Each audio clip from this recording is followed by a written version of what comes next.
Weekly session ஆரம்பிக்கலாமா? Okay, weekly candle. Yes, of course as usual நம்ம எதிர்பார்த்தோம் அதே மாதிரி பாருங்க. ஆக்சுவலாக அவன் வந்து என்ன பண்ணியிருக்கான், ப்ரீவியஸ் வீக் லோவை ஸ்வீப் பண்ணிட்டான், previous week high is there. இது நமக்கு ட்ரா தெரியும். இதுக்கப்புறம் என்ன பண்ண முடியும் அவனால் அப்படின்னு கேட்டிங்க அப்படின்னா, இந்த ரிஜெக்ஷன் விக்கை தான் வந்து அவன் ட்ரேட் பண்ணணும்னு நினைக்கிறான். இந்த ரிஜெக்ஷன் விக்கில் எவ்வளோ தூரம் போக முடியுமோ அவ்வளோ தூரம் போகணுன்றது தான் அவனோட இன்ட்ரெஸ்டாக இருக்குது. ஓகேவா? லைக் என்னுடைய கணக்குப்படி இந்த 300 5300 இது வரைக்கும் போகலாம். அப்படி இல்லைன்னா அவன் இன்னும் மேலே கூட போகிறதுக்கான சான்சஸ் உண்டு. ஸோ அப்படி தான் நான் எதிர்பார்க்குறேன். ரைட். ஸோ நம்ம வந்து இந்த ஈக்லிபிரியமை வந்து மைண்டில் வச்சுக்குவோம். ரைட்டு. ஸோ இதுக்கப்புறம் ஸ்வீப் பண்ணியாச்சு. இதுக்கப்புறம் வந்து எதையுமே வந்து கீழே வந்து எடுப்பானான்றது டவுட் தான். ஏன்னா மொமெண்டம் அந்த மாதிரி ஷிஃப்ட் ஆயிடுச்சு. ஏன்னா இப்போ நியூஸ் படி பார்த்தீங்கன்னா நெக்ஸ்ட் வீக்கில் எந்த நியூஸும் இல்லை. பட் ட்ரம்ப்போட பிரச்சனைகள் வந்து திரும்பவும் நீடிச்சுக்கிட்டு தான் இருக்குது. ட்ரம்ப் என்ன சொல்கிறாரு, நான் இன்னும் டேரிஃப் இன்க்ரீஸ் பண்ணுவேன்றாரு. கோர்ட் என்ன சொல்றது, அது வசூலிச்ச அத்தனை டேரிஃபுமே இல்லீகல் மணிந்து. அப்போ அந்த இல்லீகல் மணியை திருப்பி தந்து தானே ஆகணும். நீங்கள் தப்பாக வசூலிச்ச காசை நீ எப்படி வச்சுக்க முடியும்னு கேட்குறாங்க. அப்போ ஒரு 100-120 பில்லியன் டாலர்ஸ்ன்னு நினைக்கிறேன். அப்போ 120 பில்லியன் டாலர்ஸை கவர்மெண்ட் கஜானாலேருந்து எடுத்து திரும்ப கொடுத்துட்டா எல்லாருக்கிட்டையும் என்ன நடக்கும்னு நீங்கள் நினைக்கிறீங்க? வாய்ப்பே கிடையாது. கவர்மெண்ட்டுக்கு வந்து பெரிய கிரைசிஸ் தான் நடக்கும். அப்போ அவங்க என்ன பண்ணி ஆகணும், வேறு வழியே கிடையாது. கவர்மெண்ட் காசு வேணுன்றதுக்காக எதாவது பண்ணி தான் ஆகணும். இன்ட்ரெஸ்ட் ரேட்டை வந்து குறைக்கணும், 1% குறைப்பேன்னு வந்து நின்னார் பார்த்தீங்களா ட்ரம்ப். அதுக்கு வந்து பாசிபிள்ன்றது இல்லாமல் போயிடும். ஸோ பட் இதனால என்ன நடக்கலாம் அப்படின்னு கேட்டிங்கன்னா, கோல்டு வந்து இனி அதனுடைய மொமெண்டமை ஃபர்தராக மூவ் பண்ணுறத நிறுத்தலாம். ஏன்னா யூஎஸ் வந்து பாண்டை ரிலீஸ் பண்ணி டாலரோட இன்ட்ரெஸ்ட் ரேட்டை இன்க்ரீஸ் பண்ண ஸ்டார்ட் பண்ணால் dollar will be started going higher. அப்போ வந்து கோல்டோடைய மொமெண்டம்ன்றது அப்படியே ஸ்டாப் ஆகி நின்றோம். ஸோ ஹோப்ஃபுல்லி வந்து இந்த 4400 இந்த 5600 தான் எனக்கு இந்த ஒரு நெக்ஸ்ட் குவார்ட்டர் வரைக்குமே, ஜூன் ஜூலை வரைக்குமே இருக்க வாய்ப்பு இருக்கிற மாதிரி எனக்கு தோணுது. ஏன்னா அந்த இன்ட்ரெஸ்ட் ரேட் அதிகமாகிடுச்சுன்னா கோல்டு இம்மீடியட்டாக மூவ் ஆவானான்னு சொல்ல முடியாது. ஏன்னா ஒரு மேனிப்புலேட் பண்ணிட்டு உடனே வந்துடுவான். ஸோ அவன் வந்து ஸ்டே பண்ணிடுவான், கன்சாலிடேட் ஆயிடுவான். டாலர் ஸ்ட்ராங்காக இருக்கிற பீரியட் வரைக்கும் நீங்கள் நல்லா பார்த்தீங்கன்னா, டாலர் எப்போல்லாம் ஸ்ட்ராங்காக இருந்துச்சோ, டாலர் வந்து ரொம்ப அக்ரெசிவான ஸ்ட்ராங்காக இருந்த பீரியட்லலாம் வந்து பார்த்துருந்தீங்க அப்படின்னா தெரியும். So like as usual expected நம்ம வந்து என்னென்னா, which is a weekly order block, price started going higher. Monthly நம்ம எதிர்பார்த்துருப்போம், monthly open. So monthly open லோனா சும்மா லோவில் மொத்த deepest low. So entire range is completely rebalanced. கரெக்டாக? ஸோ ரீபேலன்ஸ் பண்ணிட்டு அவன் போயிட்டு இருக்கான். அப்போது அவன் யூஸ்வலாக எங்கே போயிட்டு இருக்கான் பாருங்க, ப்ரீவியஸ் மந்தோட. ஸோ ப்ரீவியஸ் மந்த்து, இந்த ப்ரீவியஸ் மந்த்துக்குள்ளே தான் அவன் வந்து சுற்றிட்டு இருக்கான், which is a January. So almost equilibrium அதுக்கு கீழே தான் ஓப்பன் ஆனால் லோ, டீப்பஸ்ட் லோ. ப்ரீவியஸ் மந்தோட லோவை எடுக்கல. சில்வர் பார்த்துருவோம், January low has been taken, which means what, which means in SMT. கரெக்டா? ஸோ உங்களுக்கு இந்த மாசத்துல உங்களுக்கு வந்து ஜனவரியோட லோ வந்து எடுத்தும் எடுக்காமலும் உங்களுக்கு மந்த்லியில எஸ்எம்டி கிடைச்சிருச்சு. மந்த்லின்னு வரும்போது நம்ம அடுத்த டைம் ஃப்ரேம் எங்கே போவோம், மந்த்லி ரிஜெக்ஷன்ஸ் இருக்குது. ஓகே, மந்த்லி ரிஜெக்ஷனில் நமக்கு வந்து ஒரு ஈக்லிபிரியம் அப்படின்னா 2246. ஓகேவா? மைண்டில் வச்சுக்கோங்க. யூஸ்வலாக இது வந்து நம்மளுக்கு ஒரு ரேஞ்சாக இருக்க வாய்ப்பு இருக்குது. ஓகே, ஸோ அதை மந்த்லிலேருந்து நம்ம டெய்லி தான் போவோம் இல்லையா? டெய்லி போகிறப்ப அப்படியே வந்து பார்த்தீங்க அப்படின்னா இது ப்ரீவியஸ் ஜனவரியோட low, which is an SMT, monthly SMT. கரெக்டாக? மந்த்லியில் லோ வந்து சில்வர் வந்து பர்ஃபெக்டாக தூக்கிட்டான். லைக் இங்கே பாருங்க இல்லையா, தூக்கிட்டு இருக்கான். இப்போ இங்கே ப்ரைஸ் என்ன பண்ணிட்டு இருக்கு பாருங்க, லைக் திஸ். ப்ரைஸ் வந்து இந்த கேண்டில் இதுவுமே உங்களுக்கு ஒரு அகெயின் ஒரு SMT. Look SMT. But the worst case scenario was continuation was not happened properly. இங்க பாருங்க, அதுக்கப்புறம் ஒரு inversion was needed, inversion was done. But இன்வர்ஷனுக்கு அப்புறம் which is an order block. Order block அடுத்த கேண்டில் கிரீன் கலர் கேண்டில், அதுல இருந்து நம்ம என்ன எதிர்பார்த்திருப்போம் அப்படின்னா கண்டினியூஷன். இப்போ இந்த இடத்துல தான் ஒரு சிக்கல் என்னன்னா, நம்மளுக்கு ஆக்சுவல் சேஞ்ச் இந்த ஸ்டேட் ஆஃப் டெலிவரி வந்து இங்கே தான் கிடைச்சிருக்கும் சில்வரை பொறுத்த வரைக்கும். கரெக்டாக? சில்வர் இதுக்கு மேலே வச்சாதான் ஒரிஜினல் சேஞ்ச் இந்த state of delivery. SMT confirm, but SMT இது ஆகணும்னா நம்மளுக்கு வந்து change in state of delivery மேலே, இதுக்கு மேலே இவன் க்ளோஸ் வச்சிருக்கணும். அன்ஃபார்ச்சுனேட்லி கீழே போனால் போயிட்டு ஒரு ஷார்ட் டேர்ம் லாஸ் ஸ்வீப் பண்ணிட்டு மறுபடியும் வந்துட்டு இருக்கா. Still this exits. அப்புறம் மறுபடியும் மார்க்கெட்டு மேலே போகணும். ஸோ இப்போ வந்து ப்ரைஸ் உங்களுக்கு என்ன தோணும், நம்மளுக்கு நிறைய விஷயங்கள் தெரியும். என்ன தெரியும், which is a mitigation block. இது வந்து நம்மளுக்கு ஒரு mitigation black.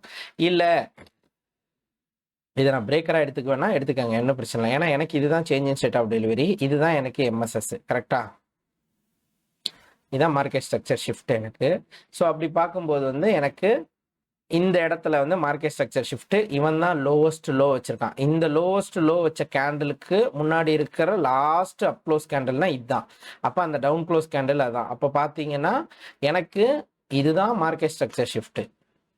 In case if I want to continue, ஓகேவா, which will be a change in the state of delivery சில்வரை பொறுத்த வரைக்கும். அப்போ அதுக்கு இன்சைட்ல இருக்கக்கூடிய இந்த ஸ்ட்ரக்சரை என்ன சொல்லுவோம் நம்ம டெய்லியில, இதுதான் நம்மளுடைய மிட்டிகேஷன் பிளாக். கரெக்டா? So inversion is very good and we have a mitigation block. பிரேக்கர்னு எடுக்க யாரும் ஒன்றும் சொல்ல மாட்டாங்க, தப்பு இல்லை. ஸோ அப்போ ப்ரைஸ் வந்து இதுக்கு இடையில இன்னும் ஒரு பிடிஆரே அப்படின்னா நம்மளுக்கு வந்து ஒரு ப்ராப்பர் பிடிஆரே is as this inversion. So price இந்த இன்வர்ஷனையும் பண்ணி முடிச்சிருச்சு. அப்போ ஆல்மோஸ்ட் நீங்கள் எதிர்பார்க்குறது எல்லாமே ரெடி டு டூ ஸோ அப்போ இதுலேருந்து கண்டினியூஷன் பண்ணலாம். பட் அன்ஃபார்ச்சுனேட் திங் என்னன்னா we have a huge volume imbalance. இந்த வால்யூம் இம்பேலன்ஸில் வந்து ப்ரைஸ் வந்து இன்னும் வந்து ட்ரேடே ஆகலை. நம்ம வந்து ஈவன் தோ நம்ம வந்து புல்லிஷ் கண்டினியூஷன்னே எதிர்பார்த்தாலுமே இவ்வளோ பெரிய வால்யூம் இம்பேலன்ஸை அப்படியே போய் தூக்கிடுவானான்றது டவுட்டு. ரெண்டாவது, உங்களுக்கு ஹை ப்ராபபிள் லிக்விடிட்டின்றது எங்கேருந்து வரும்? எப்பயுமே இந்த ஒரு பெரிய டிஸ்பிளேஸ்மெண்ட்டுக்கு அடுத்து வர விக்கோட ஹை வந்து ஹையஸ்ட் ஃபார்ம் ஆஃப் லிக்விடிட்டியாக இருக்கும். ஸோ ஐஓ ஃபெட்னுவாங்க, இன்ஸ்டிடியூஷனல் ஆர்டர் ஃப்ளோவில் இருக்கக்கூடிய ஒரு ட்ரில்லு. அந்த ஹை வந்து ஒரு ப்ராபபிள் ஹை. அப்போது இதை நோக்கி போகிறது தான் அவனுக்கு ஒரு மிகப்பெரிய வேலையாக இருக்கும். ஸோ அதனால் இதிலிருந்து இந்த ரேஞ்சுன்றது அடுத்து $92 சில்வர் வந்து கண்டிப்பாக பண்ணியே தீரணும். ஒஸ்ட் கேஸ் சினாரியோ அவன் வர்றதா இருந்தால் definitely look at here which is a order block. ஓகேவா? And inversion most probably price வரமாட்டான். இந்த இது வந்து இன்வர்ஷன் வந்து கிளாசிக் இன்வர்ஷன். ஸோ இந்த இன்வர்ஷன் ஃபேர் வேல்யூ கேப்லேயே வந்து ப்ரைஸ் வந்து ஸ்டே ஆகும் தான் நம்ம எதிர்பார்க்குறோம். அப்போது நம்ம நெக்ஸ்ட்டும் பார்த்தீங்க அப்படின்னா மேலே க்ளோஸும் வச்சுட்டான். அப்போது அடுத்து நம்ம சில்வரில் எதிர்பார்க்க வேண்டிய விஷயம் என்ன? ஓப்பன் லோ ஹை இல்லையா? ஸோ இந்த ஹை வந்து எடுக்காமலையும் க்ளோஸ் வச்சுட்டு நெக்ஸ்ட் வீக் கூட போகலாம். ஏன்னா மந்த்லி எண்டு இருக்குது, நெக்ஸ்ட் மந்த் எண்டு இந்த மந்த் எண்டு வருது இல்லையா? அதனால் ஸோ இதை வந்து நீங்கள் ஒரு ப்ராபபிளாக வச்சுக்கோங்க. அப்போ சில்வர் பார்க்குறதுக்கு கைண்ட் ஆஃப் குட், ஒரு பார்க்கறதுக்கு அவன் எல்லாமே எடுத்துட்டான். ஸோ நீட்டாக வந்து ரிவர்சல் ஆகிட்டு இருக்கான். ரைட், இதை பார்ப்போம். இப்போ அதேபடி கோல்டு பார்த்தோம் அப்படின்னா கோல்டுமே நமக்கு என்ன, இதுதான் இப்போதைக்கு அஃப்கோர்ஸ் டெய்லியில் சேஞ்ச் இன் ஸ்டேட் ஆஃப் டெலிவரினா இதுதான் உங்களுக்கு. கரெக்டாக அது நடக்கிறதுக்கு ரொம்ப பிரச்சனை இருக்குது. ரெண்டாவது, we do have a daily FEG இங்கே பாருங்க, which is a daily fair value gap. இப்போ தான் first time ever price closed above FEG. இங்கே பாருங்க, இப்போ தான் ப்ரைஸ் வந்து டெய்லி எஃப்இஜிக்கு மேலே க்ளோஸ் வச்சுருக்கான். அப்போது டெய்லி எஃப்இஜிக்கு மேலே க்ளோஸ் வச்சுருக்கான்ற பட்சத்தில் நம்ம புரிஞ்சிக்க வேண்டியது என்னென்னா this is the draw, highest draw. Very good, fine, fantastic. And இதுக்கு மேலே நம்மளுக்கு என்ன இருக்குது? ஒரு ஸ்மால் இன்வர்ஷனும் இருக்குது. Look at here, this is an inversion. கரெக்டா? which will be a external range liquidity to internal range liquidity. So of course அப்போ பியூட்டிஃபுல்லாக இருக்குது. இப்போ நம்மளுக்கு 99% என்ன கிடச்சிருச்சு அப்படின்னா ப்ரைஸ் வந்து ஆல்மோஸ்ட் வந்து புல்லிஷ் மொமெண்டம்கான எல்லாத்தையும் பண்ணிடுச்சு. ஒரு லிக்விடிட்டியை ஸ்வீப்பும் பண்ணியாச்சு. கரெக்டா? இப்போ ஒரு ஷார்ட் டைமில் பார்த்தீங்கன்னா this is your change in the state of delivery. இந்த இன்டர்னல் ரேஞ்சுக்கு இது ஒரு change in the state of delivery. இப்போ ப்ரைஸ் எங்கே இருக்குது? டெய்லியோட எஃப்இஜி. இது வந்து டெய்லி எஃப்இஜி. ஓகே,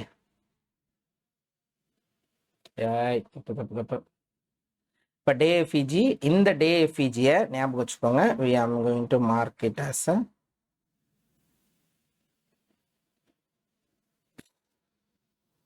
ஒரு குவாட்ரன்ஸாக பிரிக்கும்போது நம்மளுக்கு இந்த 4997 which is almost near by $5,000. இது வந்து போட்டால் கீழே போட்டால் வந்துடும் ஆல்மோஸ்ட். இப்போ $5,000ன்றது ஒரு ரெசிஸ்டண்டாக மக்கள் ரீட்டைலர்ஸ் நினைப்பாங்க அப்படின்னு நீங்கள் எதிர்பார்த்தீங்கன்னா yes, of course, that is fantastic. அப்போது ப்ரைஸ் வந்து நம்மளுக்கு 5000 கீழே வர்றதுன்றது கஷ்டம். ஒருவேளை வந்தால் நம்ம வந்து we will be looking all the way down. So அப்போ ப்ரைஸ் வந்து புல்லிஷ் ஆயிடுச்சுன்றதை கன்ஃபார்ம் பண்ணிக்கோங்க. ஸோ அப்போ டெய்லி எஃப்இஜி, இந்த டெய்லி எஃப்இஜிக்கு ப்ரைஸ் என்ன பண்ண போகுது, ரீடெஸ்ட் வரலாம். வர்றதா இருந்தால் ஓப்பனிங்கை பொறுத்து தான் நமக்கு தெரியும். நம்ம வந்து நெக்ஸ்ட் வீக் ஓப்பனிங் அப்படியே மண்டே எப்பயுமே புல்லிஷ் கேண்டில் வைக்கிற மாதிரி அவன் பாட்டுக்கு வச்சுட்டான்னா ஒன்றும் பண்ண முடியாது. பட் ஆல் த வே நம்ம வந்து என்ன எதிர்பார்ப்போம், ஒரு ஒரு கேண்டில் வந்து எப்படி ட்ரேட் ஆகணும்னு நினைப்போம். ஓப்பன் வீக்லியில் ஃபஸ்ட்டு டியூஸ்டே லோ வச்சுட்டு, இல்லை மண்டே வச்சாலும் சரி லோ செகண்ட், இந்த ஈக்லிபிரியம் முறைக்கு வந்துட்டு போனான்னா உண்மையிலே சொல்கிறேன் அப்படி தான் நம்ம வந்து புல்லிஷ் மொமெண்டமில் இருக்கலாம். இன்னும் கண்டினியூவேஷன் பண்ணலாம். நம்ம எதிர்பார்த்த ஏரியாஸு 300 அது வரைக்குமே வந்து நம்ம வந்து எதிர்பார்க்கலாம்.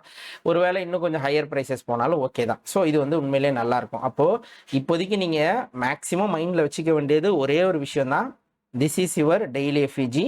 இந்த டெய்லி எஃப்இஜியோட equilibrium comes exactly at $5000 round ஃபிகராக வச்சுக்கோங்க. அப்போது இந்த ஒரு புல்லிஷ் கேண்டில் இருக்கு இல்லையா, இப்போ வந்து ஒரு கரண்ட்டாக ஒரு புல்லிஷ் கேண்டில் இருக்கு உங்களுக்கு, ஓகேவா? So what I am expecting is maybe அவன் நெக்ஸ்ட் மண்டே ஓப்பன் ஆனோடனே இந்த இன்வர்ஷனுக்கு கூட போகலாம். இந்த இன்வர்ஷன்லேருந்து இ மே கம் பேக், ஓகேவா? லோ ஹை, இதுதான் நான் வந்து எதிர்பார்க்கறது. இந்த அப்கமிங் வீக்ஸில் நம்ம வந்து இப்படி தான் கண்டினியூஷன் தான் எதிர்பார்க்குறோம் கோல்டுக்கு, ஓகேவா? ரைட், புள்ளி. ரைட். ஸோ இப்போ இது வீக்லியை பொறுத்த வரைக்கும் அப்போ என்னவா மாறணும்னு நினைக்கிறீங்க? அப்போ வீக்லியோட ரிஜெக்ஷன் பிளாக்கு, அப்போ ஓப்பன் லோ ரிஜெக்ஷன் பிளாக் வந்துட்டு கண்டினியூவேஷன் பண்ணணும்னு நினைக்கிறோம். கரெக்டா? ரைட்டு. இப்போ 4 ஹவரில் பார்க்கும்போது எஸ் அஃப்கோர்ஸ் 4 ஹவர்லேயும் நமக்கு என்ன இருக்குது, we had a huge rejection. அப்போது நம்மளுக்கு வந்து பாருங்கள் ப்ரைஸ் என்ன பண்ணியிருக்கோம், change in state of delivery, propulsion block, coming back to internal range, taking out. பாருங்க, this is our bullish breaker and we have an inversion. We have inversion and we have a bullish breaker. Look at here. This is the breaker. So most probably இந்த worst case scenario price வருதா இருந்தால், ஓகேவா, இந்த டிராவை தான் முதல்ல Monday காலையிலேயே போய் எடுத்துருவான்னு நினைக்கிறேன். ஏன்னா அவனுக்கு வந்து $10 தான் இருக்குது. அப்போ இது ரொம்ப கஷ்டம்தான். அப்போ நெக்ஸ்ட் அவன் இதுதான் பண்ணலாம். 4 ஹவர்ஸ்ன்னு சொல்லும்போது எக்ஸாக்டாக நம்ம மார்க் பண்ண இந்த மந்த்லியோட ஈக்லிபிரியம் இருக்குல்ல, இங்கே பாருங்கள், இந்த இடத்துல 4 ஹவரில் வந்து ஒரு பியூட்டிஃபுல் எஃப்இஜி இருக்குது. அப்போ நமக்கு ஓகே, அப்போது 4 ஹவரில் வந்து ஒரு எஃப்இஜி இருக்குது. இன்டர்னல் ரேஞ்ச் வரைக்கும் போகிறதுக்கான வாய்ப்புகள் அதிகம். ஏன்னா எனக்கு ஒரு ட்ரானா இதுதான், ஒரு லிக்விடிட்டி ஸ்வீப் ஒன்று ஷார்ட் டைமில் பண்ணியிருக்கணும். பட் அன்ஃபார்ச்சுனேட்லி இந்த ஸ்வீப் நடக்காதது எனக்கு ஒரு மிகப்பெரிய ஏமாற்றம் தான். பரவாயில்ல, அவன் அப்படியே தொடர்ந்து போயிட்டான். இட்ஸ் ஓகே, போகட்டும். அப்போ உங்கள் எல்லாருக்கும் இப்போ என்ன தெரியும்னா, இதுதான் நம்மளுடைய எக்ஸாக்ட் ப்ரைஸ் ஆக்ஷன். இந்த 5000ன்றதே வந்து ஒரு டவுட்டு தான், வரலாம் வராமல் போகலாம். Because we have an order block வரைக்கும் வந்துட்டு போகலாம்.